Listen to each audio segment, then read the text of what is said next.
Xin chào các bạn. Chào mừng các bạn đến với tủ sách của Book for Successful Life. Với những tác phẩm hay, kênh chia sẻ kiến thức phát triển toàn diện bản thân qua các cuốn sách hay. Hôm nay, Book for Successful Life sẽ tiếp tục gửi đến các bạn những câu chuyện Mân Nhụy và Phủ Tuấn. Mong rằng các bạn sẽ tìm thấy tiếng cười sảng khoái và cả một niềm tự hào văn hóa sâu sắc. Đừng quên nhấn like và đăng ký kênh để ủng hộ cho người thực hiện có thêm nhiều động lực các bạn nhé. Ngay sau đây, xin các bạn hãy lắng nghe những câu chuyện thú vị về Mân Nhụy và Phủ Tuấn. Mân Nhụy, ông là người nghệ tĩnh, có biệt tài nói trạng nên được dân chúng yêu quý, nhưng bọn cường hào quan lại thì ghét cay ghét đắng. Sống vào khoảng nửa đầu thế kỷ 19, Mân Nhụy cũng từng đi thi và bị rớt. Phải chăng chính vì nhìn thấy những thối nát của xã hội lúc ấy, giai thoại về ông thường chia mũi dùi vào bọn tham quan ô lại. Phủ Tuấn, khác với Mân Nhụy, ông đỗ đạt và ra làm quan dưới triều tự Đức. Thế nhưng những giai thoại dân gian mà nhân dân các tỉnh miền Trung còn truyền tụng chứng tỏ ông là người cương trực, có tính hài ước và biết lấy đó để răn đời. Chuyện về ông mang đậm nét trào lộng của người miền Trung như cách nói lái, chơi chữ. Câu chuyện chữa bệnh oan gia. Trong một chuyến đi từ huyện Diễn Châu lên vùng Đô Lương, dọc đường nghỉ chân, Mân Nhụy gặp một đám tang. Người địa phương kể cho ông biết người chết là một tên cường hào, chuyên nghề khuét nặn, vừa mới dùng quyền hành và mưu mô cướp đoạt mấy mẫu ruộng của một người trong làng thì lăn đùng ra chết. Mẫn Nhụy hỏi họ tên, con cái, hoàn cảnh, bệnh tình của chủ nhân. Rồi ngay đêm ấy, tại nhà trọ, ông mang giấy bút ra, thảo một bài văn bi ai thống thiết. Sáng hôm sau, đầu cuốn khăn tang, ông đến nhà tên cường hào kia. Không đợi cho người nhà hỏi han, ông đứng ngay trước bàn thờ, bái mấy bái, rồi dở bài văn ra đọc. Mọi người đứng quanh đều xúc động vì lời lẽ rất thống thiết. Đọc văn xong, ông ngã khuỵu xuống chiếu. Tang chủ vội vàng dìu ông ra. Cố nhiên họ không nhận ra ông là ai. Ông làm bộ thản nhiên gọi đúng tên anh chàng con trưởng ra trách. Anh không biết. Tôi với ông bố anh là bạn cố hữu. Mới rồi, tôi với ông nhà anh còn trò chuyện khi gặp nhau ở trên tỉnh. Tiếp đó, ông kể lể thêm một số chuyện vừa mới nghe bà con địa phương kể đêm qua. Cả nhà đều tin thực ông là bạn thân người quá cố. Thừa dịp vắng người, ông mới gọi riêng hai mẹ con anh chàng con trưởng đến nói chuyện thận mật. Tôi nói thật cho bác và cháu rõ. Bác trai mà bị bất hạnh thế này là tại bác ấy không biết nghe tôi. Dạo trước, bác trai gặp tôi trên tỉnh. Có hỏi tôi về chuyện định tậu mấy mẫu ruộng ở nơi ấy. Nơi ấy. Vậy đã tậu được chưa? Mọi người càng tin ông là bạn thiết cốt của chồng, của cha mình. Chuyện mưu mô kín đáo này thì hàng xóm mấy ai hay. Mà ông này lại biết được. Họ nhận là đã được làm chủ đám ruộng ấy rồi. Mân Nhụy chép miệng. Thế thì nguy đấy. Không phải nguy một lúc, mà suốt 3 năm. Sẽ mất luôn 3 mạng. Tôi thì không có thì giờ ở lại. Nhà ta cũng đang bối rối thế này. Bác và cháu nên để ít hôm nữa. Lên xem lại đất. Nếu không hợp thì cho người ta chuộc đi. Chứ không nhà ta còn gặp nạn nữa đấy.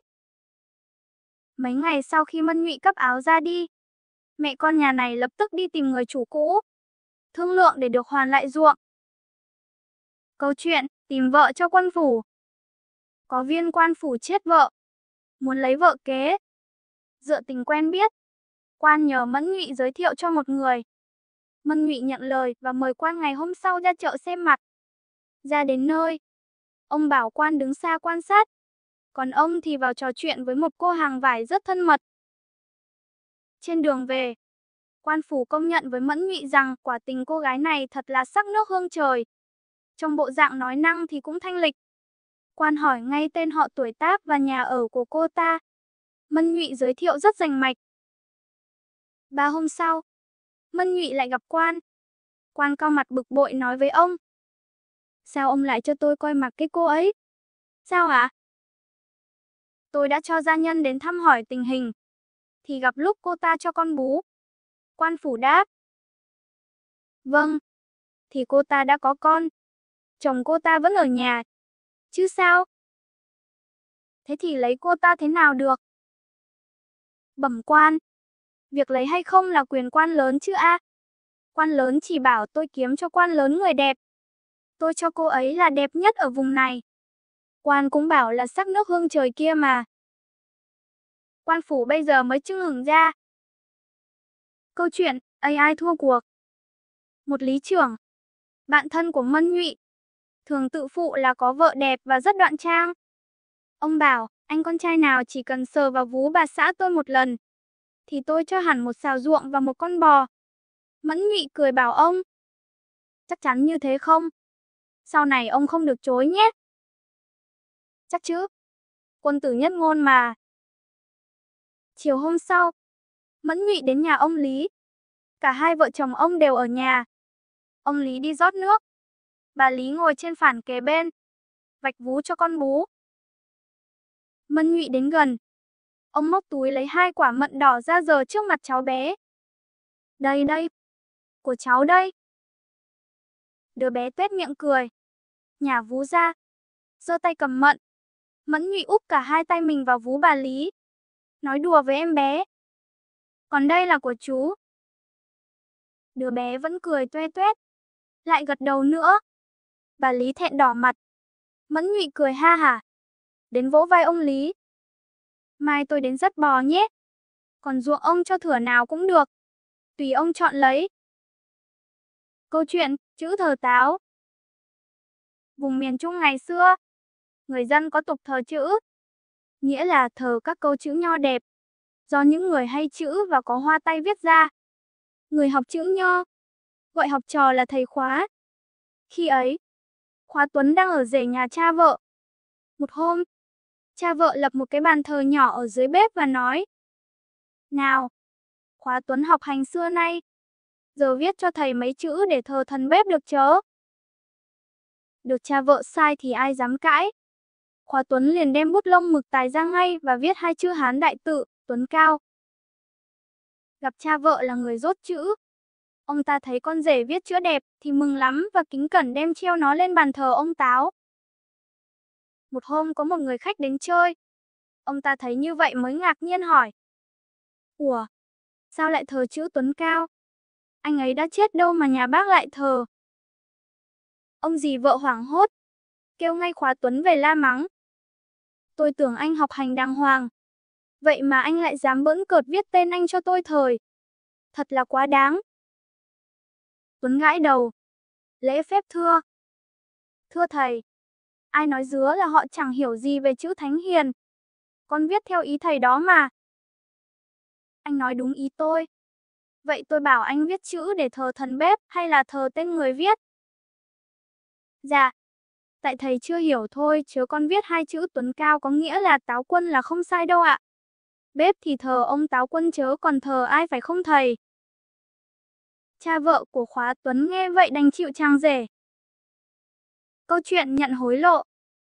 Chuyện xảy ra khi ông đã làm đến chức tri phủ. Thời ấy, chuyện nhận hối lộ của các quan là một tệ nạn đương nhiên. Một lần có lão phú hộ đánh một người tá điền gây thương tích. Nạn nhân phát đơn kiện và vì lão kia đã nhiều lần đánh người nên bị tống giam ngay và đang chờ ngày xét xử. Quen thói, lần này lão lại tìm cách nhắn người nhà đến cửa sau phủ đường lo lót. Phủ Tuấn hẹn rằng cũng không có gì là khó lắm. Muốn khỏi tội đánh người thì phải chịu cho ta 10 nén bạc. Nội hoàng hôn ngày mai phải đưa đủ. Nói xong, ông tạm tha hắn về ngay. Tưởng đã lung lạc quan chỉ với 10 nén bạc. Tên này hí hửng mò đến dinh quan phủ thật đúng hẹn. Không thấy quan đâu. Hắn hỏi thì được người nhà cho hay là quan đang ở chỗ chuồng heo. Mò ra, hắn nhìn thấy quan đang ăn mặc rất chỉnh tề, mang mũ, đi hia, mặc áo quan. Tên này khúm núm dâng lên 10 nén bạc. Phủ Tuấn bảo: Mi chuồn vô tay áo thụng cho ta. Ít hôm sau, ngồi ghế chánh án, ông tuyên phạt tên này 5 năm tù khổ sai về tội đánh người trọng thương. Hắn chưng hửng, biết mình bị lừa, nên đút lót tiền lên quan tỉnh, kiện ông ăn hối lộ. Phủ Tuấn bị đòi lên tỉnh để đối chất. Trước mặt các quan hàng tỉnh, Phủ Tuấn nhất định không chịu nhận và xin tòa bắt tên phú hộ kia phải khai rõ hắn đưa bạc cho ông ở đâu, vào lúc nào, lấy gì làm chứng. Tên này khăng khăng kể hết sự tình. Tòa vặn lại. Thế mi giao bạc cho quan phủ ở đâu? Dạ, ở nơi chuồng heo nhà ông ấy. Quan tòa trố mắt. Thế nào? Dạ bẩm. Lúc đó quan phủ đội mũ. Đi hia. Mặc áo quan và đang cho heo ăn ạ. Chính con đã nhét 10 nén bạc vào tay áo thụng của quan. Phủ Tuấn Phi cười. Bẩm các cụ lớn. Rõ ràng là tên này đã bịa đặt mà lại còn láo xược. Có đời thuở nhà ai cho heo ăn mà lại mặc phẩm phục. Tôi đề nghị tòa tăng án phạt hắn thêm 5 năm nữa về tội khinh thị đạo thánh hiền, vu khống quan trường. Lão phú hộ bù lu bù loa, nhưng ai mà nghe lời hắn. Câu chuyện trả trâu về đúng chủ. Thời làm quan, có lần Phủ Tuấn xử kiện vụ mất trộm trâu. Bên Nguyên là một nông dân kiện bên trộm trâu là một nhà phú hào có thế lực. Ông này cả quyết rằng trâu ấy là của mình. Phủ Tuấn liền xuống tân nơi thị sát. Sau khinh hy cả hai bên bày tỏ, quan phủ kêu cả hai lên công đường và bắt đầu hỏi bên bị. Nhà anh có bao nhiêu trâu? Thưa nhà con có 5 con tất cả ạ. Anh có biết đặc điểm chi tiết về con trâu này không? Bẩm có ạ. Thế rồi gã phú hào kể vanh vách khá chi tiết từng đặc điểm về con trâu ấy, cao 3 thước 2 phân, dài 6 thước 5 phân. Có 8 khoáy, một khoáy trước trán, một ở đỉnh đầu, 2 khoáy ở dọc sống lưng, 2 khoáy ở hai bên bả vai, 2 khoáy ở hai hông cỏ, hông nước, đuôi dài thước 5. Trâu có 4 răng, sừng cong. Cái bên trái dài hơn cái bên phải 2 phân. Mỗi sừng có 6 lỗ lõm. Nong sao khác nhau. Quan phủ Tuấn quay sang hỏi bên Nguyên. Bên Nguyên thưa. Bẩm quan, nhà con chỉ có mỗi một con trâu nớ. Khi đặt ách cày vô cổ con trâu, con lấy tay gãi gãi vô bên má trâu, là hắn thè lưỡi ra liếm tay con. Phủ Tuấn bảo. Vậy anh làm thử trước mặt ta và có đông đảo bà con. Các chức sắc ở làng cùng xem ở đây. Anh nông dân đặt ách cày vào cổ trâu, đoạn xoa xoa tay vào má nó. Con trâu thè lưỡi liếm mãi vào tay anh ta. Mọi người thấy thế reo lên. Phủ Tuấn hỏi tiếp. Bên bị, còn đặc điểm các con trâu còn lại của anh? Gã phú hào lúc này lúng túng, đứng thuẫn mặt ra như ngỗng. Phủ Tuấn đập bàn quát rằng. Thế là trắng đen đã rõ. Xưa nay nuôi trâu có ai lại đếm đo tỉ mỉ như vậy bao giờ? Mi nói không đúng là phải thôi.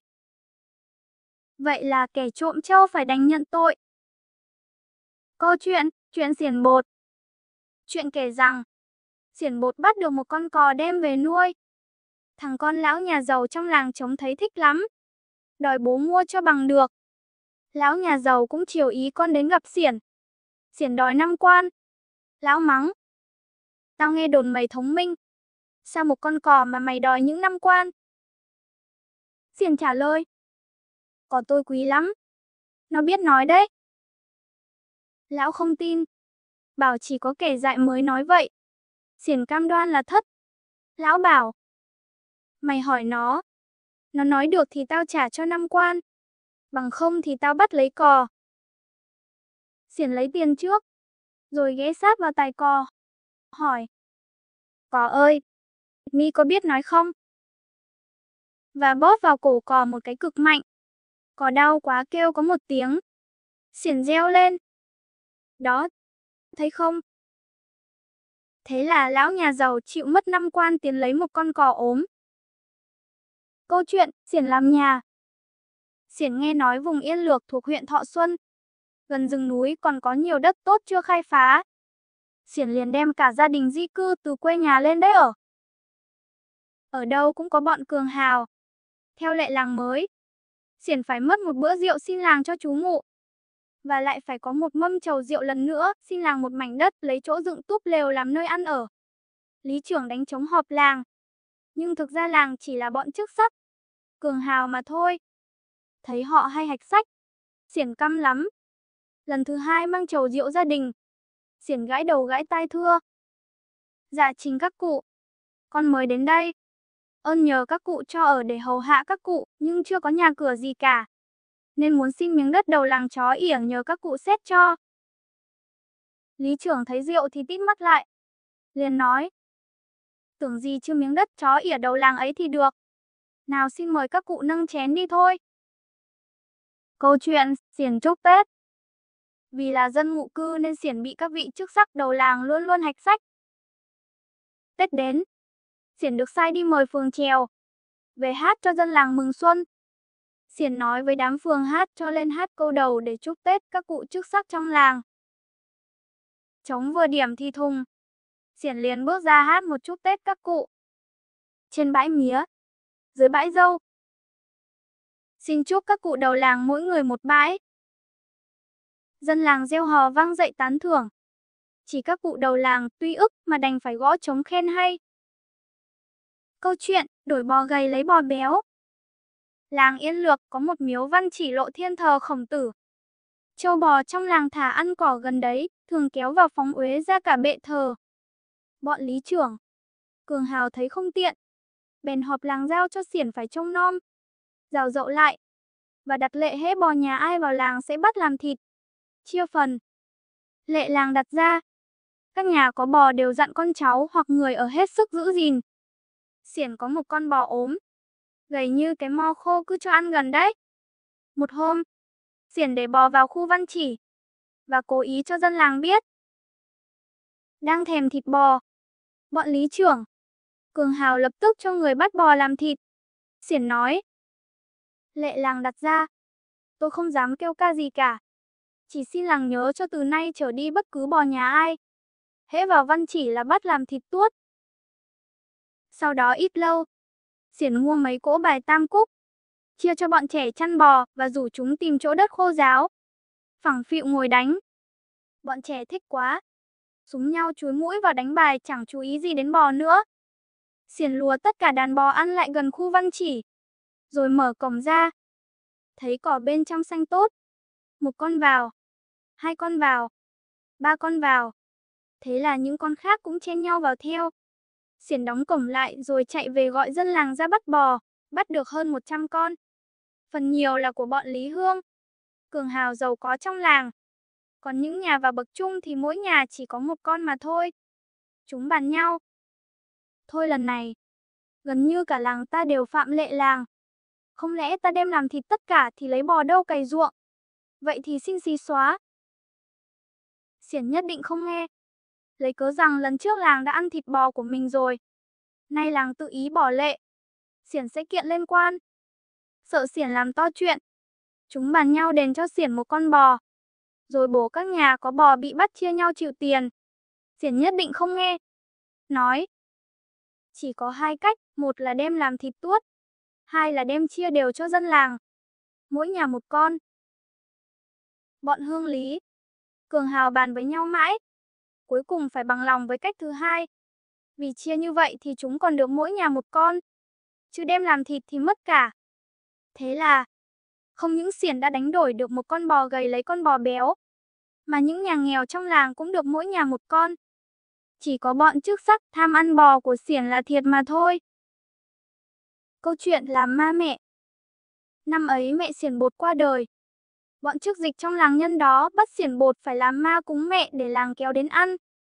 Xiển Bột phải van cho được chôn cất mẹ chu đáo, rồi sẽ cúng 3 ngày mời làng tới dự. Làng cũng thể tình chấp thuận. Chôn cất mẹ xong, Xiển Bột đến nhà quen vay một con lợn để làm ma cúng mẹ. Người quen thương tình cho vay một con lợn to nhất đàn, nặng đến hơn 1 tạ và hẹn sau 1 tuần phải lo trả xong nợ. Xiển Bột thuê người bắt lợn về thịt. Xong đâu đấy, Xiển cất hết thịt vào buồng, rồi đi mời các bậc chức sắc trong làng đến ăn cỗ. Các cụ lục tục kéo đến. Xiển Bột sai người nhà rán mỡ, lúc thì cho tỏi vào phi, lúc lại bỏ hành vào đảo. Mùi hành tỏi xào rán thơm phức mũi bay lên nhà trên làm các cụ làng yên tâm, tưởng chắc mầm phen này sẽ được bữa chén đẫy. Lừa lúc không ai để ý, Xiển châm một mùi lửa làm bếp bốc cháy. Thấy bếp bốc cháy, ai nấy vội đi tìm thùng, chậu múc nước về dập lửa. Nào ngờ, khi lấy nước đem về đến nơi, thì bếp chỉ còn một đống than rực đỏ. Xiển Bột đứng giữa sân vừa gào to: ôi mẹ ơi là mẹ ơi! Mẹ vừa nằm xuống, Con chưa kịp làm ma cúng mẹ, thì nay lại bị cháy. Ôi làng nước ơi, lấy đâu ra cỗ bàn mà mời các cụ bây giờ? Ôi trời đất ơi, sao cái thân tôi khổ đến nhường này? Nghe xiển bột khóc thảm thiết như vậy, ai cũng mủi lòng thương. Riêng bọn hào lý trong làng biết rằng chẳng còn sơ múi gì nữa, lục tục kéo nhau về. Bấy giờ xiển mới vào buồng lấy thịt, quẩy đi chợ làng khác bán. Ngày hôm sau, xiển đã thanh toán đầy đủ tiền cho chủ nợ. Câu chuyện đánh trống gấm. Mẹ mất rồi, xiển bột càng nghèo túng, lại là dân ngự cư nên xiển bị chèn ép đủ bề. Xiển bột phải đi ở cho một lão chánh tổng. Tên này đang học làm sang. Một lần, chánh tổng đi chơi, bắt xiển cấp điếu cháp theo hầu. Đi mãi, đến một làng nọ, mỏi chân, chánh tổng ghé vào đình nghỉ. Giữa đình có treo một chiếc trống rõ to, mặt trống to bằng cái nia, trên đề 2 chữ trống cấm. Bấy giờ trong đình có mấy người cũng vào tránh nắng. Bỗng xiển bột thốt lên: có ai thách tôi đánh trống không nào? Một anh nhà giàu nghe hỏi vậy lộn tiết, trợn mắt lên nói: đến cụ cố nhà mày cũng không dám đụng đến trống này nữa là mày. Rồi hăng tiết, anh ta thách: nếu mày dám đánh đủ 3 hồi 9 tiếng, tao sẽ trả hẳn cho mày 50 quan tiền. Xiển bảo: 50 chẳng bỏ. Anh nhà giàu tưởng xiển sợ, nói vậy để tìm cách thoát, nên lên giọng: trăm quan, ưng chưa? Xiển nhận lời. Hai bên làm giấy giao kèo có sự chứng giám của nhiều người. Về phần xiển bột, nếu không dám đánh trống thì sẽ phải ở không công suốt đời cho anh nhà giàu nọ. Xong đâu đấy? Xiển bột lấy dùi, bắc thang trèo lên đánh đủ 3 hồi 9 tiếng. Tiếng trống vang xa, cả làng đều nghe thấy. Theo đúng giao kèo, người kia phải trả cho cậu 100 quan. Xiển nhận tiền xong thì dân làng đã kéo đến chật sân đình. Lý trưởng hầm hầm dễ dám đông đi vào. Xiển vái chào lý trưởng, rồi bình tĩnh nói: tôi là khách qua đường, thấy đình làng tôn nghiêm đẹp đẽ, muốn góp chút công quả vào việc trông nom sửa chữa sau này. Hiềm vì chẳng biết làm cách nào gặp được tôn ông, thành thử phải liều đánh trống. Xin tôn ông nhận cho số tiền này. Nói rồi, xiển trống 50 quan tiền trước mặt lý trưởng. Thấy tiền, lý trưởng hớn hở chấp thuận luôn đề nghị của xiển. Thế là xiển bột bỏ 50 quan tiền còn lại vào đấy, ung dung theo chánh tổng lên đường. Câu chuyện góp gốc. Hỏi ấy, Pháp mới chiếm nước ta. Để đảm bảo an ninh, chúng ra lệnh ban đêm phải đặt bốt gác ở khắp nơi. Theo lệnh quan trên, trai tráng làng Yên Lược đêm nào cũng phải ra đình canh phòng. Gặp mùa đông rét mướt, họ chia nhau lần lượt mỗi tối một anh góp gốc để sưởi cho ấm. Xiển vốn có cảm tình với những người nổi loạn chống lại triều đình, nên cứ nay cáo nhức đầu, mai cáo đau bụng, không chịu đi canh phòng. Họ bắt xiển phải nộp gốc mới cho ở nhà. Xiển đào một ít gốc chuối gánh ra, nhè giữa đống lửa đang cháy dần dật mà đổ vào. Thế là cả đống lửa đang cháy tắt phụt. Lão Hưng Kiểm liền quát hỏi xiển. Xiển bảo: các ông bảo tôi góp gốc, nhà tôi chả có gốc gác chi cả, chỉ có gốc chuối mà thôi. Gốc nào chả là gốc, các ông không nhận thì lại xin gánh về vậy. Câu chuyện bắt rượu lậu. Hồi ấy Pháp đã chiếm nước ta, để rượu của chúng khỏi bị ế, chúng cấm mọi người không được nấu rượu. Ai phạm tội nấu rượu lậu đều bị phạt rất nặng, có khi còn bị tù đày. Làng xiển ở bị Tây Đoan sục về luôn. Để trị lại chúng, xiển bắt chước Cố Quỳnh ngày xưa. Một hôm thấy Tây Đoan sộc về làng, xiển bột vừa khệ nệ bê một chiếc nồi không ra bụi cây đầu làng giấu, rồi cứ thập thò cốt cho bọn Tây Đoan trông thấy. Quả nhiên, bọn chúng đổ cả ra đầu làng, vây quanh bụi cây, nơi xiển vừa chạy ra. Chúng sục tìm, và quả nhiên thấy có chiếc nồi không đậy kín. Cả bọn hí hửng bê ra, xúm quanh nồi. Nhưng khi mở vung, thì ôi thôi, một đàn cào cào từ trong nồi nhảy vọt ra làm nước đái và phân trong nồi dính vào mặt, vào đầu tóc, quần áo cả bọn.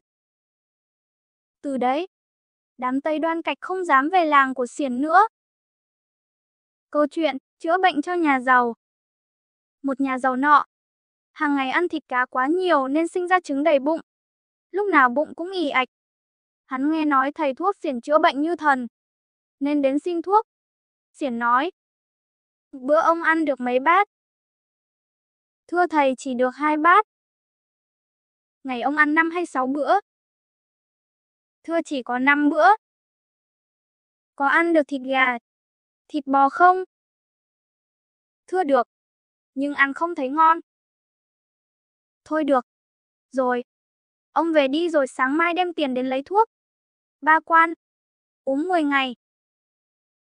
Buổi chiều xiển bảo học trò lấy cám rang trộn với mật, viên lại thành 30 viên, phơi khô cho vào lọ. Sáng hôm sau anh nhà giàu đến, xiển đưa thuốc và dặn, mỗi ngày uống 3 viên, sáng 1 viên, trưa 1 viên, chiều 1 viên, uống liền trong 10 ngày. Trong khi uống phải kiêng mọi thứ, chỉ được húp cháo hoa loãng. Nên nhớ là hễ làm sai thì bệnh không khỏi được. Hết thuốc, đến xem lại. Lão nhà giàu về rồi. Học trò xiển hỏi, sao chỉ có cám rang trộn mật mà thầy lấy đắt thế? Xiển đáp, cám trộn mật chỉ đáng 1 đồng tiền, nhưng chẩn bệnh cho đúng, trị thuốc cho đúng và lấy tiền của bọn nhà giàu thì đáng trên 3 quan cơ. Học trò lại hỏi, bệnh gì mà thầy lại trị bằng cám rang trộn mật?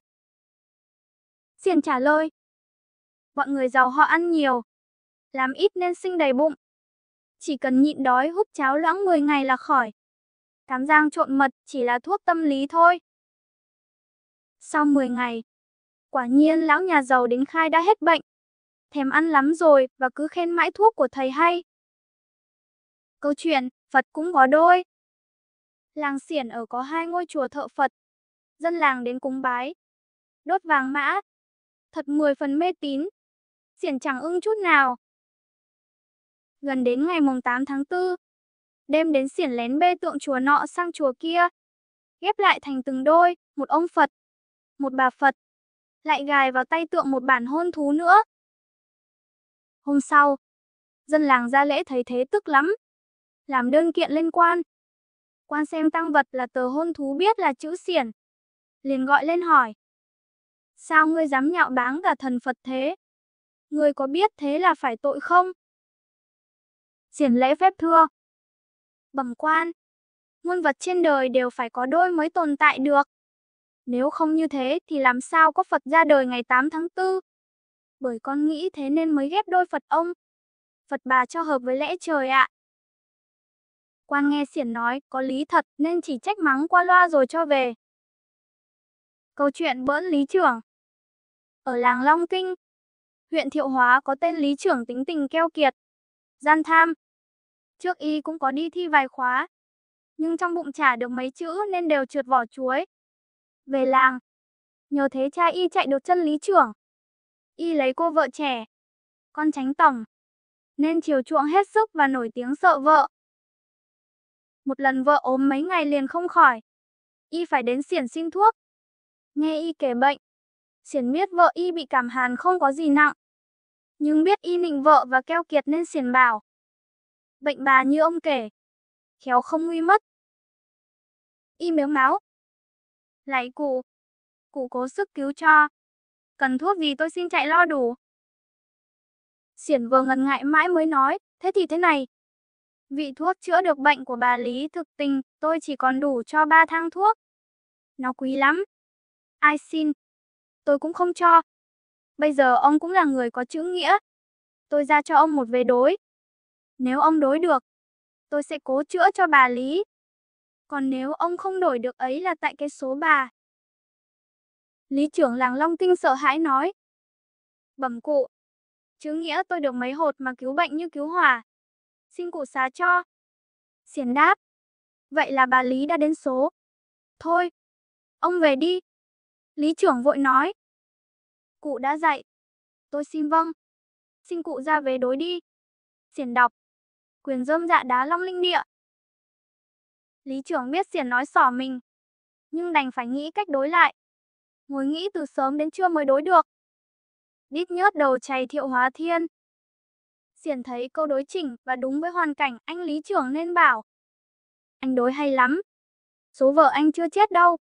Đây anh cầm thuốc này về cho vợ uống. Cứu bệnh như cứu hỏa mà. Lý trưởng đã bị hành suốt một buổi vội cảm ơn rối rít. Đem thuốc chạy về. Câu chuyện, lỡm bà Bằng. Bà Bang vốn là con gái làng Bồi. Thuở chưa lấy ông Bang, bà đã nổi danh tài sắc và đa tình. Bà đã bỏ chồng 2-3 phen rồi mới lấy quan bang. Lấy được mấy năm, thì quan bang già về chầu tổ để lại cho bà bang trẻ một gia tài cách xù. Bà dọn về làng và muốn phô trương sự giàu sang. Trưởng giả của mình, bà đến người hay chữ nhất vùng là Xiển Bột để xin chữ về treo. Xiển lấy giấy bút viết ngay 2 chữ đại dĩ thật to tặng bà bang và giải cho bà nghĩa của 2 chữ này là người đàn bà có phúc lấy được chồng quan giàu sang. Bà bang đem treo ngay 2 chữ đó lên giữa nhà, lấy làm tự đắc lắm. Người làng thấy vậy, càng ghét bà bang và không phục Xiển. Một hôm có người gặp Xiển nói: Bẩm cụ, bà bang tính tình lẳng lơ như thế mà cụ cho 2 chữ đại dĩ thì thật quá đáng. Xiển cười đáp lại: Có gì mà quá. Đại dĩ là đĩ dại thế chả đúng à? Nghe Xiển nói, dân làng mới vỡ lẽ. Ông bụng cười. Còn bà bang khi nghe được ý này, vội hạ ngay 2 chữ đang treo ở giữa nhà xuống và từ đó hết dám vênh vang tự đắc. Câu chuyện, cháo thóc. Xiển lúc nào cũng nghèo, cứ cuối vụ lại phải đi vay thóc ăn. Gặp Chánh Tổng Bân là chỗ quen biết cũ. Xiển hỏi vay ít thúng đến đầu mùa sẽ trả. Tổng Bân bằng lòng hẹn Xiển tối đến lấy thóc. Tối đến, Xiển cho vợ mang quanh gánh sang vay. Nhưng Tổng Bân đã nghĩ lại, không muốn cho Xiển vay nữa. Hắn lẩn mặt, cho vợ ra nói rằng, tưởng còn nhiều thóc hóa ra chỉ còn ít đủ để nấu cháo nhà ăn cho đến khi gặt. Vợ Xiển đánh quanh gánh về không. Xiển bực lắm nghĩ kế chơi khăm lại. Ít lâu sau Xiển cho người sang nhà Tổng Bân, nói là mời đến ăn bữa cơm thanh đạm với cụ Xiển. Tổng Bân sợ là Xiển mời sang để trách việc không cho vay thóc, nên có ý ngần ngại. Nhưng nghĩ đến lúc ốm đau phải sang nhờ Xiển, nên quyết định đến. Xiển mời ngồi chơi nói chuyện hàn huyên. Không nhắc gì đến chuyện vay thóc nên Tổng Bân yên chí tha hồ ba hoa. Mãi đến tối vẫn chưa thấy mâm bát dọn lên. Tổng Bân chắc mẩm là cỗ to nên sửa soạn mới lâu như thế. Trong nhà Xiển đã dặn vợ nấu 2 nồi cháo, một nồi cháo gạo múc ra cho Xiên, còn một nồi cháo thóc múc ra cho Tổng Bân. Lên đèn được một lúc thì người nhà bưng cháo ra mời khách. Xiển nói trước: Nhà không có gì, gọi là có bát cháo ngon mời ông tránh xơi cho mát ruột. Hơn nữa, tối ăn cháo dễ tiêu. Đèn đóm nhập nhoạng, Xiển húp cháo xì sụp ngon lành lắm. Còn Tổng Bân ăn cháo thóc lợn cợn không sao nuốt nổi. Cuối cùng, hắn phải bỏ bát xuống kêu: Cháo gì mà toàn là thóc, nuốt không được. Bấy giờ Xiển đã ăn hết bát cháo, cười nói: Ồ, cháo đó là vợ tôi học bà Tránh dạy khi sang vay thóc đấy. Tổng Bân ngã ngửa người ra, vừa đói vừa thẹn vội thoái thác ra về. Câu chuyện, thơ diễu cụ đạo. Một cụ đạo và một bà sơ cùng quê ở Thanh Hóa ra tu ở Ninh Bình. Có lần, cụ đạo ở tỉnh về huyện bà sơ ở cắm đất. Cụ sai người hầu đến xin bà sơ một con gà mái. Bà sơ hiểu ý cụ, không cho gà, nhưng gửi biếu rất nhiều thức khác, để cụ ăn uống tầm bổ. Rồi hai người đi lại, tằng tịu với nhau. Xiển nghe biết chuyện, liền làm một bài thơ gửi cho cả bà sơ lẫn cụ đạo. Chuyện bà với cụ, tình nghĩa thật ghê. Trước ở cùng quê, trong tỉnh Thanh Hóa, cụ đi thăm đất, nghĩ tình đồng hương. Cho người ghé vườn, xin bà gà mái. Bà không cho mái, bà cho chim câu. Bà lại cho trầu, cho cau, cho vỏ. Cụ đành đến nhà, quỳ chân lễ tạ. Quà bà thật lạ, hơn quà thế gian. Ngọt hơn thịt ngan, ngon hơn thịt ngỗng. Cầy, cáo, thịt gà. Cụ đến thăm bà, có chị cũng đáng. Câu chuyện 4 thầy cử. Một hôm Xiển đi chợ Ba Đồn gặp thầy cử làng Di Luân đang tán tỉnh, cô Bình là kỹ nữ quê làng Thổ Ngoã. Thầy cử lớn tuổi hơn Xiển nhiều, và bậc bề trên của Xiển. Lại bị Xiển bắt gặp đang giở trò chớt nhà, thì ngượng lắm, mới đánh trống làng. Vời hỏi, thế nào? Chú mày hồi này có làm được bài thơ nào mới thì đọc nghe chơi. Thưa thầy cử, lâu nay không nảy ra tứ thơ thành thử ít làm. Xong thầy cử đã hỏi, em xin phép hiến thầy mấy vần tức cảnh. Được, đọc nghe coi. Xiển hắng giọng ngâm. Thầy cử Di Luân, cô Bình Thổ Ngoã. Hai bên gặp gỡ tình cờ, một quán chuyện trò thong thả. Thầy cử khen. Hay. Xiển đọc tiếp. Trầu đầy hộp. Nhai nhai. Nhả nhả. Trò bà già chi lấy chìa vôi. Thuốc sẵn bao. Nhét nhét. Châm châm. Quát thằng bé chi đem chút lửa. Thầy cử lại gật gù khen. Hay lắm. Xiển tiếp luôn. Khăn tay hồng đỏ chói. Vắt lên che hàm râu đen kịt. Quần lãnh bưởi láng sầy. Thả xuống phủ bộ vế trắng bong. Lúc này thì thầy cử đỏ mặt. Tía tai đứng ngay dậy quát. Khăn tay đối với quần lãnh. Hàm râu đen kịt đối với bộ vế trắng bong. Sao anh sốc vậy? Hai người to tiếng. Cô Bình đứng ra can. Giàn hòa đôi bên. Chỉ tiếc bài văn còn lơ lửng. Thầy cử giận. Vất vạt áo dài lên vai. Tháo khăn tay đỏ cầm tay. Vênh vào đi ra khỏi quán. Xiển cười tủm thong thả ra về. Chỉ còn lại cô Bình Thổ Ngoã ngồi trơ trọi trong quán. Câu chuyện, ăn thịt thủ lợn. Thịt thủ, thịt đầu. Thực ra không phải là loại thịt ngon nhất của con lợn. Nhưng ngày xưa, thủ lợn mang biểu tượng của sự ăn trên ngồi chốc ở chốn đình chung. Làng Hoàng Nghĩa có tục lệ, ngày cúng tế của làng, thì những người đỗ đại khoa trong làng được xếp ngồi giữa chốn đình chung ăn cỗ tế có món thịt thủ. Bọn người đỗ đại khoa lấy làm danh giá lắm. Ngày cúng tế họ vênh vang gia đình, tuôn ra hàng tràng những văn chương sáo rỗng để lòe mấy anh chức sắc trong làng. Ấy vậy mà dân làng có vẻ rất trọng vọng, nể sợ họ. Xiển thấy thế lấy làm chướng mắt lắm, muốn xỏ mấy ông đại khoa chơi. Một hôm, làng cúng tế vừa xong, các ông đại khoa đang ngồi giữa chốn đình chung ăn uống. Khua môi múa mép thì Xiển vác thúng vào, trải chiếu giữa đình, bỏ rượu và thịt thủ trong thúng ra ngồi đánh chén ngất ngưởng rồi nói tướng lên. Cần gì phải đỗ đại khoa mới được ngồi chốn đình chung ăn miếng thịt thủ. Ta đây chẳng đỗ đạt gì cũng có thịt thủ ngồi ăn giữa chốn đình chung. Các ông đại khoa đang ăn uống nghe thấy. Quay lại nhìn thì thấy Xiển, người hay chữ nổi tiếng, chắc của Trạng Quỳnh, đang xếp dọn rượu thịt vào thúng. Cuộn chiếu đứng lên đi ra, vừa đi vừa nói. Một năm mới có mấy ngày cúng tế, lại phải đỗ đại khoa mới được ăn thịt thủ. Tớ thì cứ phiên chợ là có thịt thủ ăn, mai tới lại đem thịt thủ ra đây ăn nữa. Các ông đại khoa xấu hổ, từ đấy bớt tranh nhau chỗ ngồi ở đình để ăn miếng thịt thủ. Câu chuyện, vài trên đơn ly dị. Một người đàn bà bị chồng đánh đập, hắt hủi không chịu nổi nữa, mới nhờ người làm đơn lên huyện xin quan cho ly dị. Thấy chị này không có lễ lạt gì nên quan huyện không cho chị ta bỏ chồng. Phê vào đơn 8 chữ, phó hồi cải giá bất đắc phụ cự ý của quan là không thể cho đi lấy chồng khác được, phải về với chồng cũ. Rồi quan quẳng trả lại lá đơn và quát, cút về. Chị ta cầm đơn ra về, bực tức lắm. Biết tiếng Xiển, hay chữ, chị bèn ghé vào, nhờ Xiển giải đáp lời phê của quan và định nhờ Xiển làm cái đơn khác kêu với quan. Xiển xem đơn và lời phê của quan rồi cười nói, khỏi cần làm đơn nữa, quan đã phê bằng lòng cho chị ly dị, đi lấy chồng khác rồi. Đây này, phó hồi cải giá là cho về đi lấy chồng khác, bất đắc phủ cựu là không được về với chồng cũ nữa. Vì chữ nho ngày xưa không có dấu phẩy, chấm nên tùy theo cách ngắt câu mà nghĩa khác hẳn đi. Chị ta nghe giải nghĩa xong, yên tâm về đi lấy chồng khác. Người chồng cũ giận lắm, cho là quan ăn lễ của vợ mình, xử thiệt cho mình bèn làm đơn khiếu nại gửi lên tỉnh. Quan tỉnh đòi quan huyện lên hỏi về vụ này.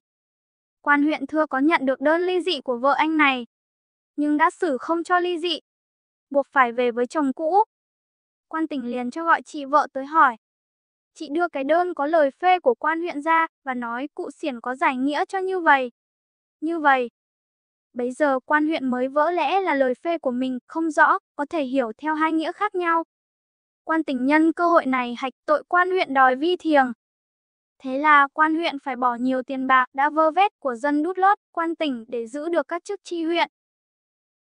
Có thể mà cũng không hiểu. Xiển có thời gian ngồi dạy học và học trò của Xiển nhiều người đỗ đạt cao.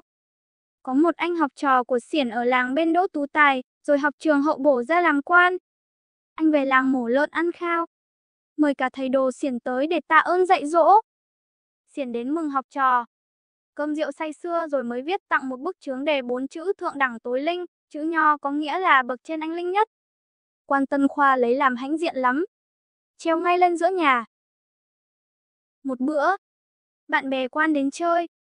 Cũng toàn là các quan phủ, quan huyện cả. Nhìn thấy bức chướng, các quan lắc đầu lè lưỡi nói. Chỉ có đức vua mới xứng là thượng đẳng tối linh. Bác mà cũng xưng là thượng đẳng tối linh. E việc đến tai triều đình, khó lòng thoát khỏi tội phản nghịch. Quan Tân Khoa nghe đâm hoảng. Vội thú thật đó là bức chướng thầy học đến mừng tặng. Các quan bàn nhau mời Xiển đến để hỏi xem ý tứ của thầy thế nào mà lại mừng bức chướng ấy. Xiển mỉm cười ung dung giảng giải. Có thế mà các quan cũng không hiểu. Mấy chữ đó làm gì mà nên tội được. Này nhé, thượng đẳng là bậc trên. Anh ấy thi đỗ ra làm quan thì là bậc trên của tôi. Còn tối linh là lính tôi. Vì anh ấy là học trò của tôi nên dù sao vẫn là quân của tôi. Lính của tôi. Có thế mà không hiểu. Câu chuyện, quân thanh tra. Một lần Xiển về thăm quê cũ. Qua dinh tổng đốc Thanh Hóa nghe tiếng đàn hát văng vẳng bên trong rất vui. Bèn dừng lại. Nghĩ bụng, nhà vua mới chết mấy tháng nay. Việc nước đang rối ren. Thế mà thằng này dám mở tiệc đàn hát vui chơi. Phải trị cho một trận mới được. Xiển nhờ người lính gác cổng vào bẩm với quan tổng đốc là có người học trò nghèo lỡ độ đường qua đây, xin nhờ ngài bố thí cho ít tiền gạo. Tổng đốc đang lúc cao hứng, liền cho đòi vào hầu. Bắt phải làm một bài thơ xem có thực là học trò không. Xiển vờ khúm núm thưa. Bẩm quan lớn, con có thói quen là hễ tiểu có nhập thời thi mới xuất khẩu được. Xin quan lớn rộng lượng cho. Tổng đốc sai đem ra một be rượu, một tờ giấy và một nghiên bút. Xiển ngồi rung đùi, dốc cả be rượu ngồi uống. Đoạn viết 4 chữ, ô hô, ô hô. Rồi xin thêm rượu. Uống hết be thứ hai. Xiển viết được thêm 3 chữ nữa, ô hô thiên. Rồi lại xin thêm rượu. Tổng đốc nổi cáu. Làm được mấy câu rồi mà cứ đòi rượu nhặng lên thế. Xiển giả vờ sợ sệt. Dạ bẩm mới được một câu ạ. Tổng đốc đòi xem. Xem xong mắng. Thơ với thần gì thế này? Liệu hồn. Tao cho thêm một be nữa mà không làm xong thì chết đừng kêu oan. Xiển uống xong be rượu thứ 3. Cắm đầu viết một mạch 3 câu tiếp. Thế là thành một bài thơ tứ tuyệt. Ô hô, ô hô, ô hô thiên. Hoàng đế băng hà vị bán niên. Thảo mộc quần sinh giai tự khuất. Thằng châu đô đốc xứng ca huyên. Đọc xong, mặt tổng đốc bỗng tái xanh như chàm đổ. Vì y tưởng Xiển là quan thanh tra của triều đình Huế. Và mấy câu thơ đó là những lời kết tội. Y liền quỳ mọp xuống lạy tạ như thế sao? Xiển cố nhịn cười. Sai lính nọc tổng đốc đánh đủ 100 roi. Các quan làng, tỉnh nghe nói có quan thanh tra của triều đình mới ra lục tục kéo đến hầu. Các quan hỏi thăm tình hình triều chính bây giờ ra sao? Xiển không trả lời. Chỉ viết vào giấy 2 câu. Nhất giang lưỡng quốc nan phân thuyết. Nhị nguyệt tam vương triệu bất tường. Rồi lẳng lặng ra đi. Các quan nhìn theo. Ai cũng lắc đầu lè lưỡi. Câu chuyện hươu ăn bèo Tây. Xiển đến chữa bệnh cho quan tổng đốc Thanh Hóa mời. Gặp các quan hàng tỉnh hội họp ở đây đánh tổ tôm. Các quan nghe nói Xiển là bậc danh y nên súm lại xem Xiển bốc thuốc. Một ông quan thấy Xiển có cái lộc nhung để bên cạnh mới hỏi. Thầy có biết con hươu nó ăn gì mà cái sừng nó tốt và quý thế không? Xiển đáp ngay. Nó ăn bèo Tây. Các quan ăn lương Tây nên nghe Xiển nói thế thì động lòng. Hạch lại. Ai bảo thầy thế? Xiển trả lời. Tôi đọc trong kinh thi thấy câu áo ao lộc ninh. Thực đã chi binh tức là con hươu kêu bê bê. Ăn bèo ở ngoài đồng. Vì thế mới biết. Các quan vẫn chưa chịu. Cãi lại. Có nhiều nhà nuôi hươu. Sao không thấy nó ăn bèo bao giờ? Xiển thở dài. Xưa kia Thánh Hiền dạy thế. Nhưng bây giờ bạ cái gì cũng ăn thì biết làm sao được. Các quan biết Xiển chửi xỏ mình theo Tây. Lảng ra chỗ khác. Hai Storybook. Chữ Phúc. Mụ Tư Hồng là vốn là gái lầu xanh. Nhờ thế lực quan lại tay say và thực dân Pháp. Sau được nhà vua ban cho 4 chữ tiết hạnh khả phong. Mụ bèn mở hội ăn mừng. Mời đủ các mặt anh em. Bè bạn xa gần. Cụ Nguyễn Khuyến cũng được mời nhưng không đến. Mụ cho người nhà mang lê đến xin cụ đôi câu đối. Cụ chỉ cho một chữ Phúc to tướng. Bức chướng ấy treo lên giữa nhà thì mọi người đều hiểu rằng nhờ có phúc đức tổ tiên nên chủ nhân mới được vinh hiển như ngày nay. Thực ra tuy viết chữ Phúc là phúc đức, nhưng ý cụ Nguyễn Khuyến là ám chỉ mụ Tư Hồng, chữ Hán cũng có chữ nữa. Đọc là Phúc, nghĩa là bụng, to lắm, chữ Phúc viết to. Xiển mặc dù không được mời, vẫn cứ đến đám nhà mụ. Cơm rượu xong, nhìn thấy chữ Phúc trên bức tường. Xiển bò lăn ra cười. Ai nấy ngạc nhiên hỏi. Xiển nói. Mời chủ nhân lại đây, tôi mới nói dối nội côn óng trước mặt mụ Tư Hồng và khách khứa. Xiển giảng giải, như thế này là chủ nhân đã khoe rằng mình bán trên nuôi miệng rồi. Đây nhá. Nửa bên này của chữ Phúc là chữ Y là áo. Nửa bên kia có chữ khẩu là miệng và chữ nhất điền là một phần ruộng. Như thế nghĩa là chỉ có một phần ruộng thôi. Tức là chỉ có cái chôn thôi. Vậy mà có đủ cả cơm ăn lẫn áo mặc. Nghe Xiển giảng giải, ai cũng không nhịn được cười và khen là chí lý. Còn mụ Tư Hồng thì xấu hổ quá. Không biết làm thế nào. Đành giả vờ cáo mệt. Vào nghỉ ở buồng trong. Câu chuyện Vả mồm quán huyện. Có một viên quan huyện hay nịnh hót cấp trên để chóng được thăng chức. Một trong những quan trên mà hắn thường bợ đỡ là án sát Nguyễn Văn Tiêu. Tục gọi là án Tiêu. Để nịnh quan thầy, hắn ra lệnh cho dân hàng huyện không ai được nói đến tiếng y tiêu. Ví dụ như hạt tiêu thì phải nói là hạt ớt vân vân. Lờ hễ ai thấy người nào trái lệnh thì được phép vả vào mồm 3 cái thật đau. Rồi đem trình quan trị tội. Lệnh ban ra khiến Xiển đã ghét quan huyện lại càng ghét thêm. Ông mang một ít quần áo rách mướp. Xin vào hầu quan. Quan hỏi có việc gì? Xiển thưa là nhà nghèo quá. Gia tài chỉ còn một ít quần áo rách. Nhờ quan cầm hộ cho lấy ít tiền về làm vốn sinh nhai. Tức thì quan nổi giận lôi đình. Thét mắng rùng rùng. Vì xưa nay có, ai dám cả gan đem quần áo rách bán cho quan bao giờ. Đợi quan nguôi cơn giận. Xiển nói. Dạ thưa ngài. Xin ngài thương kẻ học trò nghèo túng này. Không có gì cũng mang danh là người quân tử. Quan vỗ bàn mắng. Quân tử gì mày? Đồ quân tử cùng. Quân tử cố. Xiển trần tinh. Dạ. Khổng Minh túng Khổng Minh cầm A. Nghe câu nói khó hiểu. Quan trao mày suy nghĩ một lúc mới biết lời mắng của mình, quân tử cùng.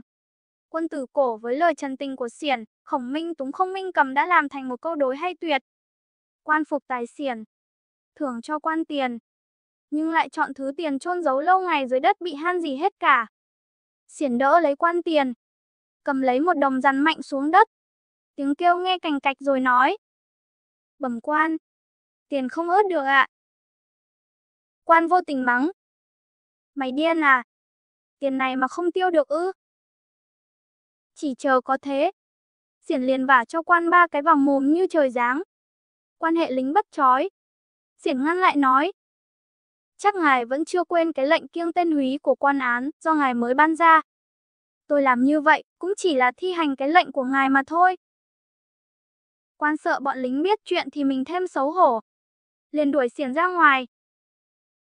Câu chuyện chửi án Tiêu. Bị chơi nhiều vố đau quá. Quan huyện dò mãi mới biết là Xiển. Tức quá. Nhưng có muốn gây chuyện cũng không được. Vì ông là người khác huyện. Lão huyện bèn đem chuyện ấy nói với Án Tiêu và tỏ ý nhờ quan thầy trả thù hộ. Lần ấy, Án Tiêu về quê ngoại là làng Yên Lược ăn giỗ. Lão bắt dân làng Yên Lược phải dọn dẹp đường xá sạch sẽ, mang cờ quạt đón rước thật long trọng.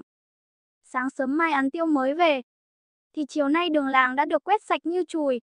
Cây cối hai bên đường đều phát quang cả. Gà gáy, xiển dậy lấy cứt chó đem ra đường cái. Cứ cách một quãng lại bỏ một bãi.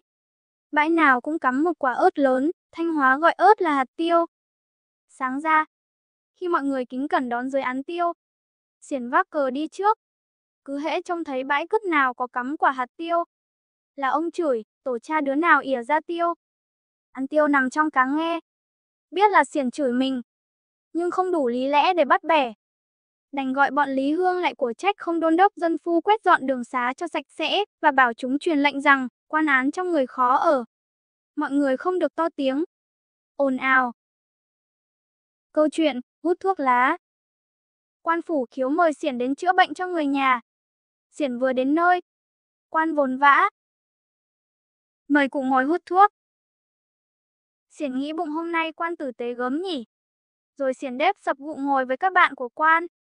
Quan phủ vấn một điếu thuốc lá tổ sâu, một đầu nhọn như cái định, mời xiển hút. Xiển cầm đóm đốt đầu nhọn, ngậm đầu kia. Ai cũng bật cười.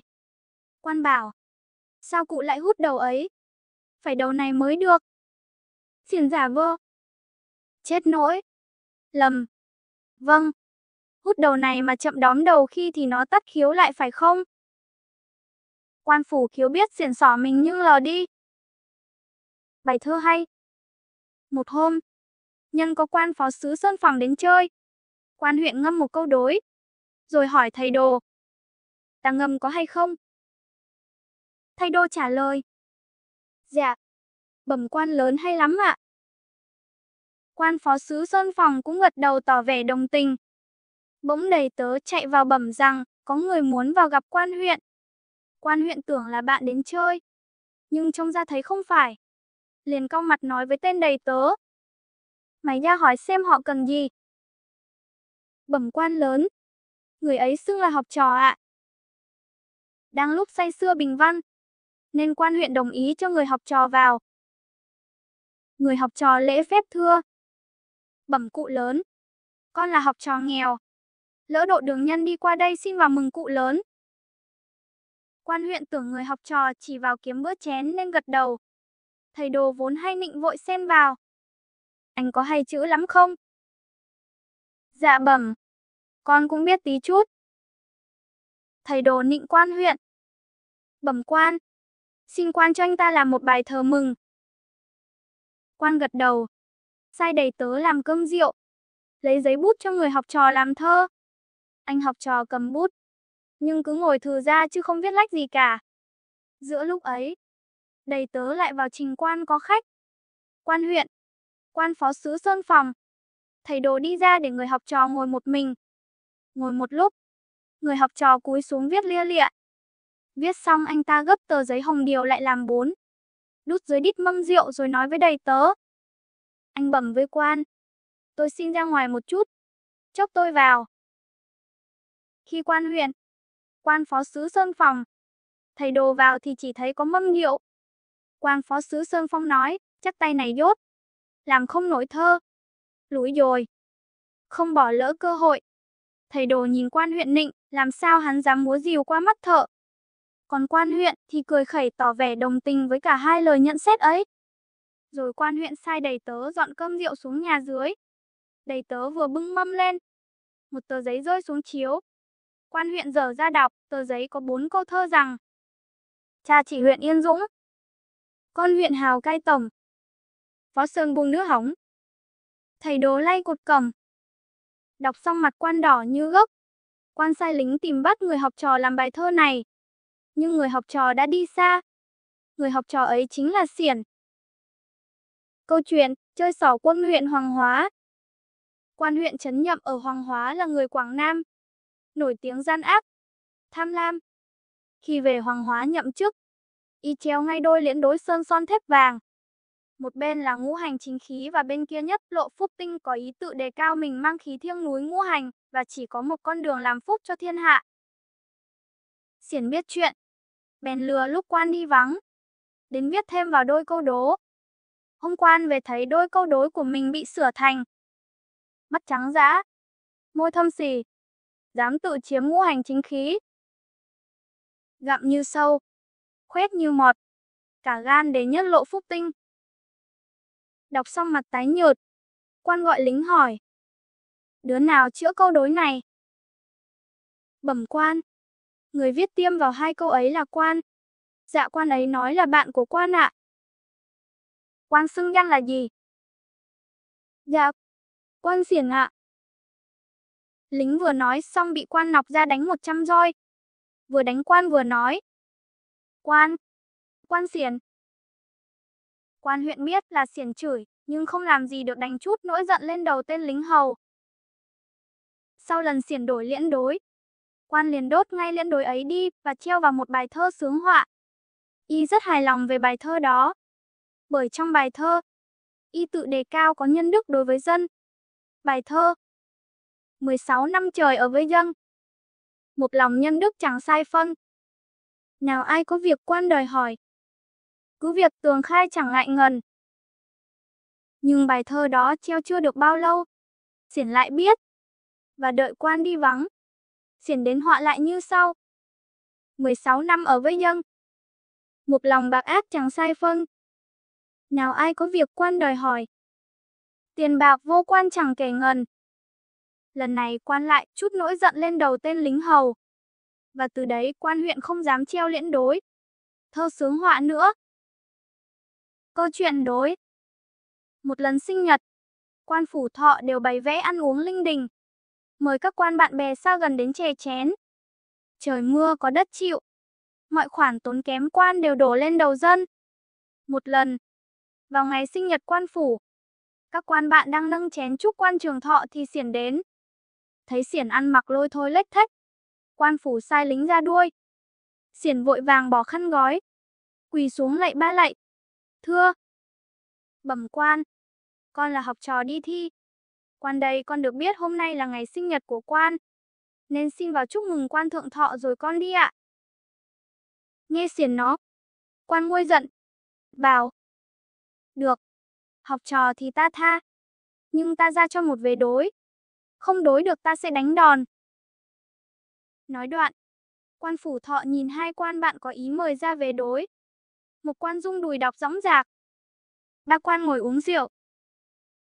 Quan phủ thọ đắc ý, giục Xiển đối. Xiển nhìn thấy 4 con chó chồm hổm chịu cơm, liền đọc ngay. 4 chó đứng chịu cơm. Nghe Xiển đối, các quan tím mặt nhưng không làm gì được vì Xiển đối rất chỉnh. Câu chuyện, chửi quân huyện Tiền. Chi huyện Thiệu Hóa tên là Tiền. Tham nhũng có tiếng Xiển nghĩ mưu chửi cho bớt thói ăn cướp của dân. Một hôm, Xiển ăn mặc như một người nông phu, tay cầm một nắm tiền ngồi trước công huyện đếm từng đồng. Xiển lẩm bẩm, đồng này tốt, đồng này xấu, cứ như người gàn ấy. Tên lính gác cổng thấy thế chạy lại xem, cho là lão già này lẩm cẩm liền cướp lấy mấy đồng tiền, chạy vào trong cổng huyện. Xiển đuổi theo tìm được hắn, kêu cướp ầm lên. Quan huyện Tiền nghe tiếng chạy ra xem, sai lính giải Xiển vào công đường xét hỏi.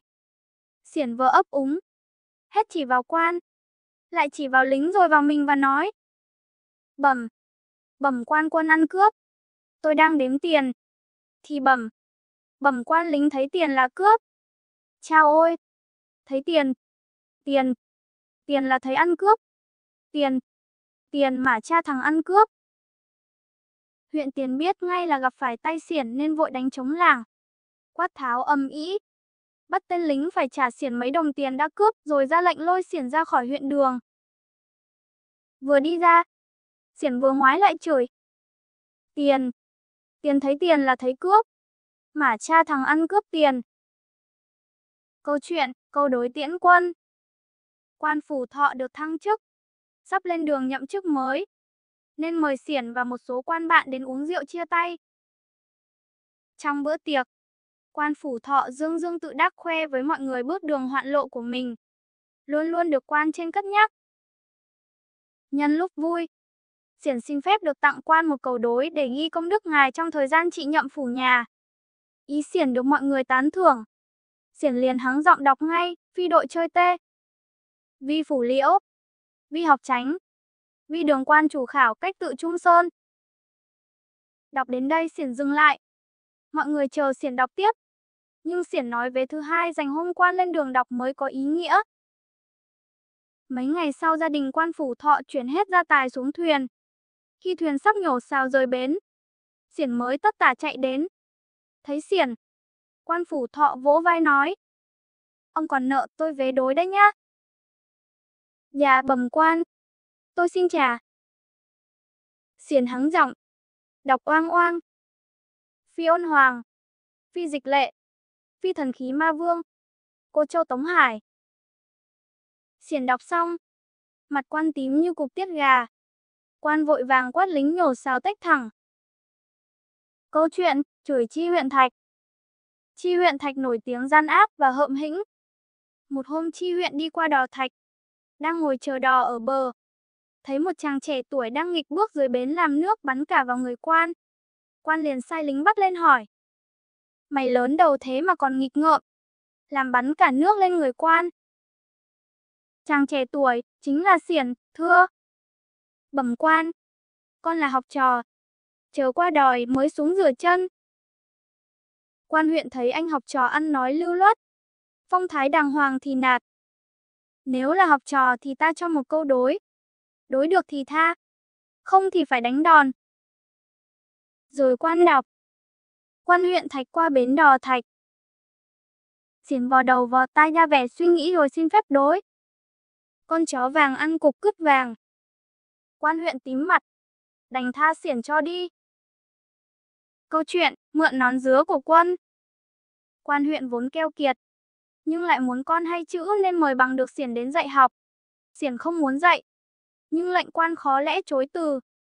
Vì thế Xiển tìm mọi dịp để xỏ quan cho bỏ ghét. Một hôm Xiển dạy học xong ra về thì trời mưa.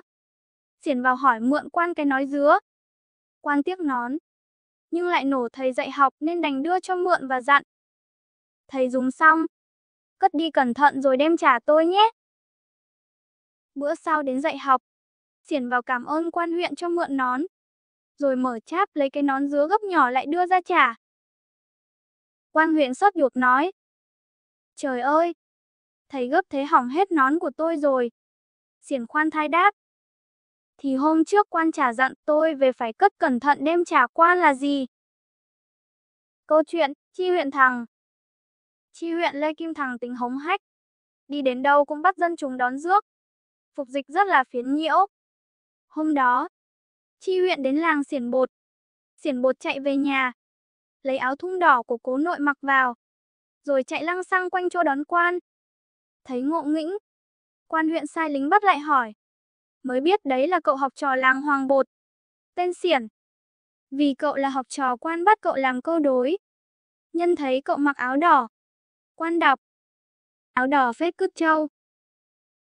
Cậu đối luôn. Lọng xanh che đít ngựa. Quan huyện giận tái mặt, nhưng gượng cười ra vẻ khoan dung nói: "Được, bây giờ mày phải đối tiếp câu này."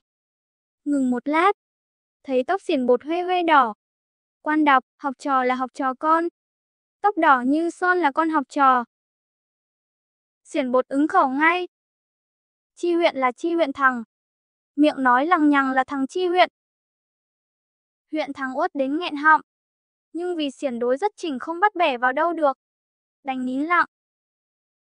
Câu chuyện, quân đấy. Chi huyện Hoàng Hóa vốn hách dịch, lại còn huênh hoang, lên mặt hay chữ. Một hôm gần Tết, Xiển thấy lính dẹp đường cho quan huyện cùng với vợ con đi chợ. Xiển liền về nhà ôm một con chó, con ra đứng nghẽo nghẹn ngay ở cửa chợ gần chỗ vợ chồng quan mua bán. Mọi người tưởng Xiển bán chó. Hỏi bao nhiêu thì Xiển chỉ ngay vào con chó và nói: "Quan đấy, quan đấy." Quan vừa có nghĩa là quan tiền, vừa có nghĩa là ông quan. Quan huyện trông thấy, biết Xiển nói xỏ mình, Tức lắm sai lính bắt đền hỏi. Mày là con cái nhà ai mà ăn nói vô lễ thế hả? Bẩm quan, con là chất cụ Trạng Quỳnh ạ. Quan đã có ý nể, nhưng nhân đó hạch ngay. Chất cụ Trạng Quỳnh ắt phải hay chữ. Ta ra cho một câu đối. Đối được thì tha, không đối được thì phải đánh đòn. Quan đọc về đối có ý nạt nộ. Roi thất phân đánh đít mẹ học trò. Xiển hỏi. Bẩm lọng đối với roi có được không? Được. Thế đầu đối với đít. Cha đối với mẹ có được không ạ? Được. Thôi đối đi. Không được hỏi lằng nhằng nữa. Xiển liền đối ngay. Lọng bát cống chê đầu cha quan lớn. Câu đối đã chỉnh mà lại hàm ý chửi cha quan nữa. Quan giận lắm. Nhưng trước mặt đám đông, câu đối hay như thế, bẻ vào đâu được. Đành tha xiển. Câu chuyện, bà huyện động thái. Một bà huyện có mang, trượt chân, thai lệch một bên nên đau bụng. Quan huyện mời thầy thuốc xiển đến. Xiển bảo mang ra 3 bát đỗ, rồi sai quét dọn 3 gian nhà thật sạch, rải đỗ khắp nơi. Xiển bắt bà huyện phải vừa đi vừa nhặt từng hạt đỗ, còn quan huyện thì phải đi sau quạt. Sau khi nhặt hết 3 bát hạt đỗ ấy, xiển cho bà huyện lên giường ngủ một giấc. Thế là khỏi bệnh. Hôm ấy, quan huyện phải một bữa mệt lử người, nhưng vẫn không ngớt lời khen cụ xiển chữa bệnh tài. Xiển nghe không nói gì, chỉ tủm tỉm cười. Câu chuyện, tri phủ Trần Đức Phương. Quan phủ Trần Đức Phương vốn quê ở Huế, được bổ đến si phu Thọ Xuân. Phương là một tay độc ác, hống hách hết tiếng. Nhưng khi đến Thọ Xuân, nghe nói có cụ xiển là một lão nho uyên bác, lại có tài chữa bệnh thì nghĩ rằng mình làm việc quan ở đây, tất phải có ngày nhờ đến cái lão già này. Âu là mình đến thăm lão ta trước, khiến lão phải cảm kích tấm lòng tốt của mình. Sau này hễ mình cần đến, tất lão sốt sáng giúp ngay. Xiển thấy đột nhiên có lính đến báo là có quan phủ mới đến thăm. Biết ngay là tay này cũng ghê gớm lắm đây. Ông gọi người nhà dặn nhỏ mấy câu rồi cứ ngồi trên giường đọc sách như thường. Khi quan phủ vào gần đến hè, xiển mới chạy ra đón. Ông không mời quan vào nhà, cứ đứng ngoài hiên quát. Chúng bay đi đâu cả rồi? Mau ra quét giường trải chiếu để tiếp quan lớn. Anh người nhà rũ giường đập chiếu xong, xiển bảo. Không được, quan lớn thay mệnh triều đình về đây mà lại ngồi cái chiếu tồi tàn này à? Lấy chiếu hoa cạp điều ra đây. Anh người nhà thưa. Bẩm ông, trong nhà không có ạ. Xiển trừng mắt. Không có thì đi mượn. Anh người nhà hối hả chạy đi. Lúc sau, mang về một chiếc chiếu cạp xanh. Xiển mắng. Đồ ngu, tao bảo mượn chiếc chiếu cạp điều kia mà. Chí phủ Phương thấy xiển làm thế, tưởng ông thực bụng kính trọng mình. Thích quá. Y làm ra vẻ giản dị. Thôi cụ ạ, chiếu nào ngồi trả được. Xiển không nghe, hét tướng lên. Đồ quân ăn hại. Ai lại để quan lớn ngồi chiếu cạp xanh bao giờ? Đi mượn ngay chiếu cạp điều. Mau. Anh người nhà lại tất tả chạy đi. Nhưng không phải chạy đi mượn chiếu, mà chạy sang nhà hàng xóm ngồi chơi. Tri phủ Phương thấy phải chờ lâu quá, sốt cả ruột. Xiển cũng giả vờ sốt ruột chạy đi chạy lại lăng xăng luôn miệng hò hét đầy tớ. Tri phủ Phương cứ phải đứng mãi ngoài hiên, mỏi cả chân, đành phải bảo quân lính sửa soạn ra về.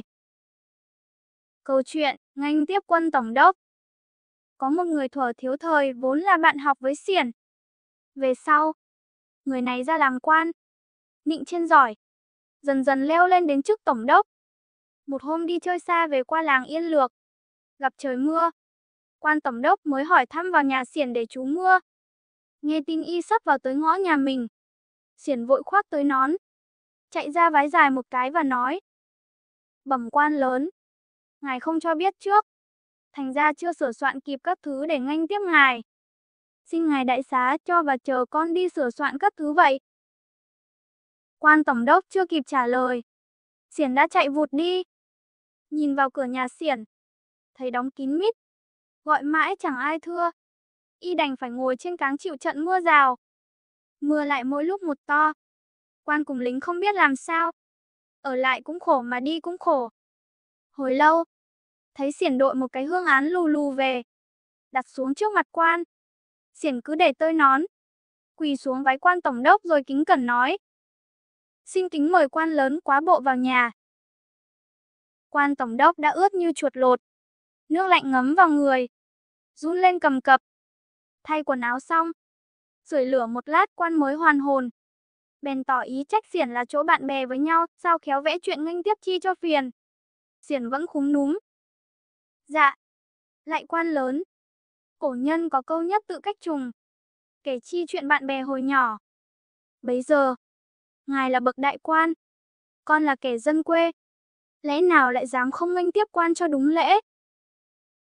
Câu chuyện, Xiển vào dinh tổng đốc xin tiền. Gặp lúc hỏng thi, Xiển và mấy anh em bạn đồng môn ngồi buồn mới giở trò bù khú với nhau. Anh em đều biết Xiển có tài ứng đối, liền thách Xiển vào xin tiền quan tổng đốc. Bấy giờ, tổng đốc Thanh Hóa khét tiếng là một người hiếu sát. Xiển bắt anh em giao kèo, nếu xin được tiền thì anh em cứ tính một đền thành ba. Nghĩa là anh em cứ phải trả cho Xiển một số tiền gấp 3 lần số tiền Xiển xin được của quan. Nếu không dám xin, hoặc xin không được thì Xiển phải thết anh em một bữa no say. Tưởng đùa cho vui, nào ngờ Xiển vào tận dinh quan. Ai nấy chắc phen này Xiển sẽ làm ma không đầu. Buổi sáng ấy, quan vừa ra công đường, đã thấy Xiển quỳ ở ngoài sân. Quan quắc mắt hỏi: "Thằng kia, mày đến đây có việc gì?" Xiển thưa: "Bẩm cụ lớn, con muốn nhờ tay cụ lớn hóa kiếp cho con." Quan quát: "Mày muốn chết à?" Xiển trịnh trọng nói: "Bẩm chính thế ạ. Con nghe nói gươm cụ lớn sắc lắm, nên muốn xin cụ lớn một nhát để hồn về chín suối cho được mát mẻ." Quan gắt: "Thật là điên, cuồng, ngu ngộ. Vì sao mày lại muốn chất?" Xiển đáp: "Bẩm cụ lớn, con là học trò thi hỏng, nhà lại nghèo, nghiệp đèn sách chẳng ra sao, nghĩ tủi hân hổ phận, chả muốn sống nữa."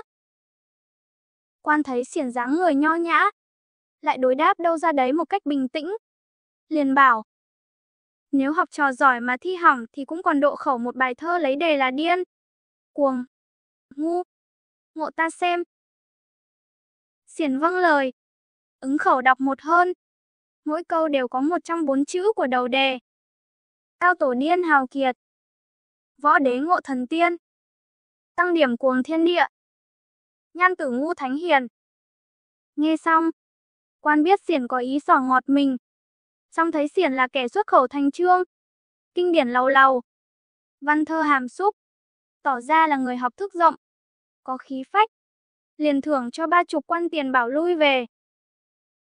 Thế là từ đó, ngoài cái tên Xiển Bột còn có một cái tên nữa là Xiển Ngộ. Câu chuyện, Xiển lại vào xin tiền quân tổng đốc. Một lần khác, mấy người bạn đồng môn lại thách Xiển vào quan tổng đốc xin tiền. Lần này Xiển giao kèo: "Nếu tôi xin được tiền thì anh em sẽ phải đền cho tôi gấp 10 lần. Nếu tôi không xin được thì tôi sẽ khao anh em 2 tuần rượu." Nói xong, Xiển mang khăn gói vào dinh. Bấy giờ dinh thự quan tổng đốc vừa xây xong, cổng ngoài và bình phong còn xông mùi vôi vữa. Xiển đang đứng nắm nghía cái cổng và bức bình phong thì quan ra. Thấy vậy quan hỏi: "Thằng kia, mày đến đây có việc gì nữa?" Xiển thưa: "Bẩm cụ lớn, vợ con chạy vậy mãi mới vay được 10 quan tiền cho con đi thi, nhưng con lại trượt. Bây giờ về thì xấu hổ với vợ con, với làng xóm nên con muốn nhờ tay cụ lớn." Xiển nói chưa hết câu, quan tổng đốc vội vàng hỏi: "Mày muốn chết chứ gì?" "Được, nhưng sẵn giấy bút đây, hãy làm một đôi câu đối nói về dinh thự của ta, rồi chết cũng chưa muộn." Quan sai lính đem bút lông và giấy hồng điều ra. Xiển thưa: "Bẩm cụ lớn, con xin cụ lớn một chậu mực và một bút lông to ạ." Khi đã có bút mực vừa ý, Xiển sắn tay áo viết lên bình phong đôi câu đối sau: "Môn dung cái, hộ dung xa, phong cảnh siêu nhiêu trần thế ngoại. Dấu khả phong, đình khả nguyệt, tâm tình tự tại cố châu trung. Nghĩa là cửa dung được lọng, cổng nạp được xe, phong cảnh này vượt ra ngoài cõi trần. Cửa sổ gió luồn vào, nhà trăng chiếu xuống, lòng lúc nào cũng canh cánh nhớ đến quê hương. Thấy đôi câu đối của Xiển nói lên được cảnh giàu sang phú quý và tấm lòng nhớ quê hương. Làng xóm của mình nên quan tổng đốc cho làm cơm rượu thiết đãi Xiển rất hậu, lại cho 60 quan tiền đem về. Câu chuyện mừng thọ. Quan tỉnh mở tiệc mừng thọ. Hôm ấy có viên công pháp được mời tới dự. Vốn hay nịnh bề trên, Chi huyện thì thầm với Trạng: bác với tôi nguyên là dân Văn Chương, lại là khách của quan tỉnh, lẽ nào ta không có thơ mừng thọ ngài? Ngộ gật gù đồng ý và nói thêm: ngài hay chữ, tôi hay chữ, tôi đọc ngài viết, hai ta hiệp sức cùng làm. Quan huyện khoái lắm, thưa ngay ý đó với quan tỉnh. Quan tỉnh rất hài lòng, sai người lấy ngay giấy mực. Quan huyện trải giấy ra giữa nhà, phủ phục xuống chờ Trạng đọc cho để viết. Trạng Ngộ cứ ngồi chén tì tì, thỉnh thoảng mới đọc một chữ. Quan huyện vừa đói vừa sốt ruột, nhưng không dám nhục. Mãi khi tiệc tàn, câu đối mừng thọ mới xong, Trạng Ngộ bảo quan huyện treo lên, rồi rung đùi ngâm nga đọc lại: năm kia xuân, năm ngoái xuân, năm nay xuân, xuân bất tái. Ông tỉnh thọ, ông tây thọ, ông huyện thọ, thọ vô cương. Thế là hôm đó quan huyện bị một bữa đói, đành nuốt hận ra về. Câu chuyện Xiển xin tiền đi thi. Sắp đến kỳ thi, Xiển cầm đơn đến lý trưởng xin triệt chứng nhận để nhập trường. Lý trưởng làng Yên Lược đòi ăn tiền, Xiển không chịu. Ông cầm đơn lên quan tổng đốc Vương Duy Trinh. Vừa thấy Xiển, Vương Duy Trinh nói ngay: duy tiền nhi dĩ. Xiển giải: tự tư hưởng hậu giai như thử, trừ gia huynh ngoại, bất kể thân sơ. Thấy Xiển giải lời mình thông suốt, tổng đốc Vương Duy Trinh ra một vế đối thử tài Xiển. Trông thấy cầm đơn quỳ giữa cửa, không ngờ Xiển đối ngay: bói xem đề của ở bên cây. Vế đối của Xiển đặt Xiển ngang hàng với tổng đốc Vương Duy Trinh.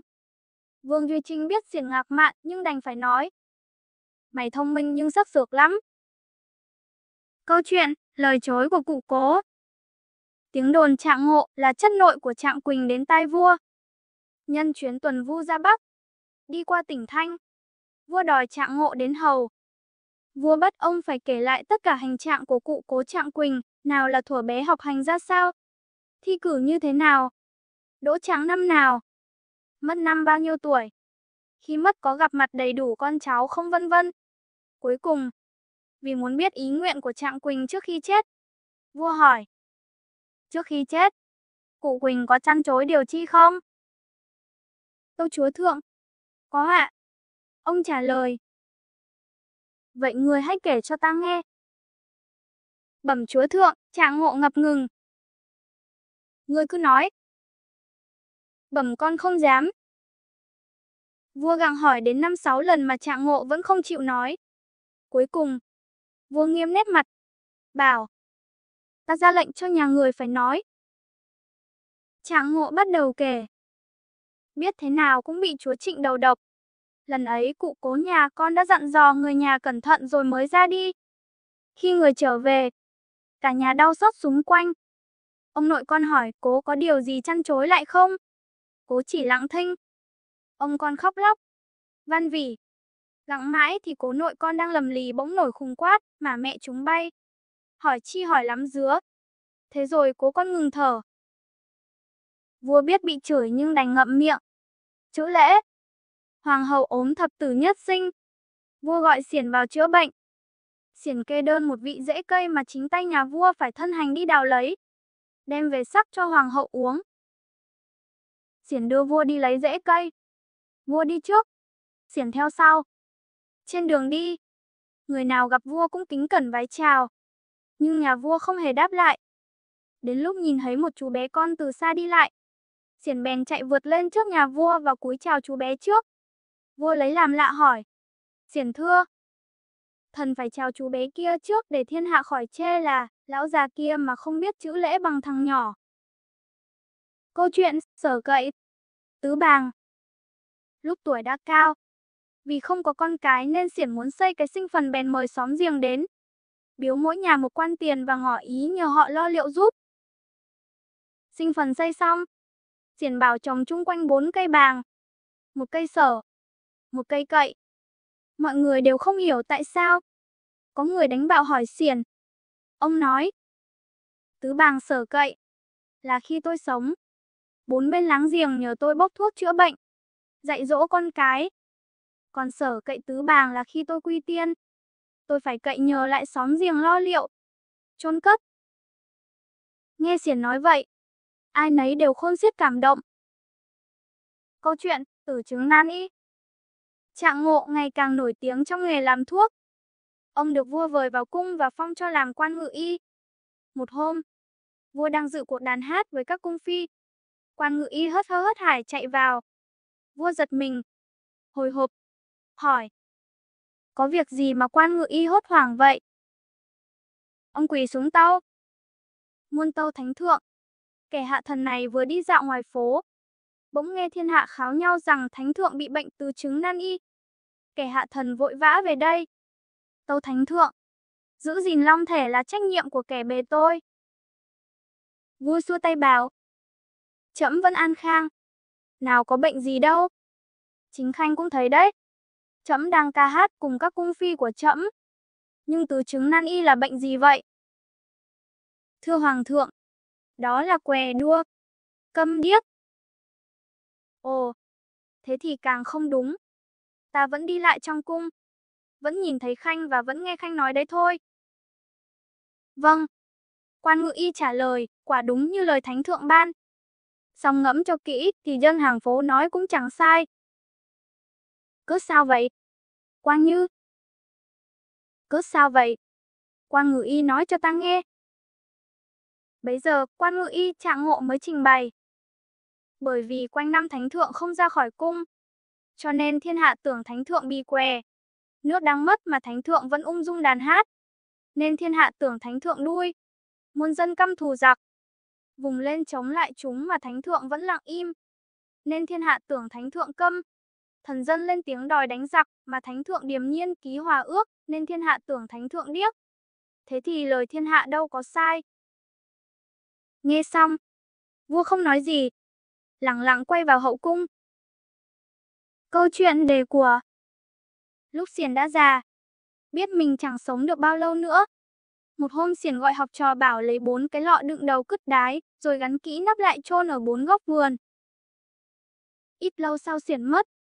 Xiển không có con nên ngôi nhà ngồi dạy học và mảnh vườn để cả lại cho làng. Bọn chức sắc đoán thế nào, Xiển cũng có của chìm chôn giấu, vì có lần đã nghe trộm bọn học trò kháo nhau thầy chôn 4 lọ. Chúng kéo nhau đến nhà Xiển ra sức đào của. Đào bới khắp vườn từ sớm đến chiều, thì cuối cùng Chánh Tổng tìm được 2 lọ. Chúng không dám mở ra xem sợ người khác biết, vội vã bê về nhà, đem vào buồng kín mới mở.